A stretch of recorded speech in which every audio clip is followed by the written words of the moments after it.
اللهم لبيك لبيك لا شريك لك لبيك إن الحمد। 9 জিলহজ মুজদালিফায় সারা রাত খোলা আকাশের নিচে অবস্থান করেন হাজিরা। ফজরের নামাজ আদায় করে সূর্য ওঠার আগে কিছু সময় অবস্থান করে মিনার উদ্দেশ্যে রওনা হন তারা।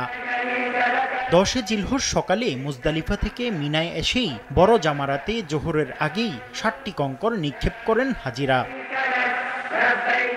বড় জামারাতে কঙ্কর নিক্ষেপ করেই হাজিরা মিনায় কোরবানির পশু জবাই করেন। এক্ষেত্রে যারা ব্যাংকের মাধ্যমে কোরবানি করবেন তারা ব্যাংকের লোকদের কাছ থেকে মাথা হলক করার নির্দিষ্ট সময় জেনে নেন। কোরবানির পরপরই মাথা হলক করার মাধ্যমে হজের ইহরাম থেকে হালাল হবেন হাজিরা। মাথা মুন্ডনের মাধ্যমে হাজি ইহরামের কাপড় পরিবর্তন করা সহ সব সাধারণ কাজ করতে পারলেও স্ত্রী সহবাস থেকে বিরত থাকতে হবে। মুফতি আব্দুল্লাহ তামিম, সময় সংবাদ।